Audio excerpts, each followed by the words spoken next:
बिहार विधानसभा चुनाव 2020 की रंजिशों के बाद अब बिहार विधानसभा के स्पीकर के चुनाव में राष्ट्रीय जनतांत्रिक गठबंधन और महागठबंधन के बीच जमकर रस्साकसी देखने को मिली है।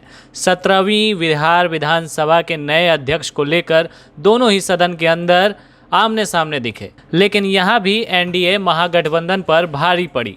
सदन में शोर शराबे के बीच मत विभाजन की प्रक्रिया हुई। इस बीच वोटिंग प्रक्रिया में एनडीए की ओर से नामांकन करने वाले विजय कुमार सिन्हा नए स्पीकर चुन लिए गए।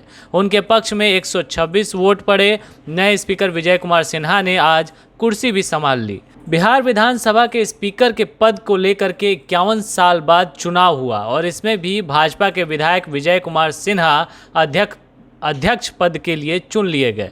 स्पीकर पद के चुनाव में महागठबंधन के उम्मीदवार और राजद विधायक अवध बिहारी चौधरी को हार का सामना करना पड़ा। लेकिन यहां अब आपके मन में जिज्ञासा होगी कि बीजेपी के नेता और विधानसभा के नए स्पीकर विजय सिन्हा कौन हैं और उनकी राजनीतिक पृष्ठभूमि क्या है। तो चलिए उनके बारे में जान लेते हैं। विजय कुमार सिन्हा का जन्म 5 जून 1967 को हुआ था। उन्होंने बेगूसराय के सरकारी पॉलिटेक्निक कॉलेज से सिविल इंजीनियरिंग में डिप्लोमा किया है। वर्तमान में विजय सिन्हा बिहार की लखीसराय विधानसभा सीट से विधायक हैं। उन्हें इस चुनाव में लगातार तीसरी बार इस सीट से जीत मिली है। 2015 के विधानसभा चुनाव में जब राजद और जदयू ने साथ मिलकर चुनाव लड़ा था, तब भी उस दौरान विजय सिन्हा इस सीट से जीत कर आए थे। उनका दबदबा इस बार भी कायम रहा। उन्होंने भाजपा के टिकट पर यहां से जीत हासिल की। उस दौरान उन्होंने जदयू प्रत्याशी रामानंद मंडल को शिकस्त दी थी। वहीं मौजूदा चुनाव में उन्होंने महागठबंधन उम्मीदवार के रूप में कांग्रेस के प्रत्याशी अमरेश कुमार को 10,000 से भी अधिक मतों से हराया है। विधायक रहने के साथ साथ उन्हें सरकार का भी पूरा अनुभव है। पिछली सरकार में वो बिहार के श्रम संसाधन मंत्री रह चुके हैं।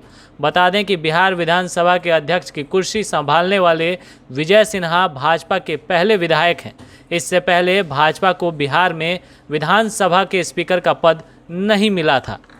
बीजेपी की ओर से विजय कुमार सिन्हा को स्पीकर पद के लिए उम्मीदवार बनाने के पीछे भी पार्टी की राजनीतिक समीकरण को साधने की पूरी कोशिश दिखती है।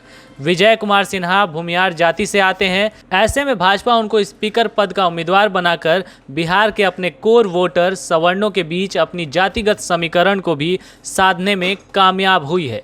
इससे पहले राज्य में बीजेपी से ही 2 उप मुख्यमंत्री बनाए गए हैं और दोनों ही पिछड़ा और अति पिछड़ा वर्ग से आते हैं।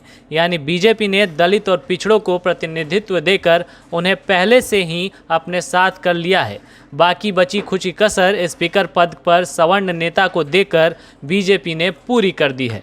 बहरहाल स्पीकर का पद बीजेपी के पास जाने के बाद इतनी बात तो साफ हो गई है कि अब महागठबंधन खेमे में काफ़ी सनसनी है और इससे यह भी साफ हो गया है कि विधानसभा में किसकी कितनी शक्ति है, ये सामने आ गया है। अगर कुछ क्रॉस वोटिंग अवध बिहारी चौधरी के पाले में हो जाती तो शायद नीतीश कुमार के लिए खतरा बन जाता, लेकिन अब ऐसा लगता है कि बिहार में नीतीश कुमार है और फिर से बहार है।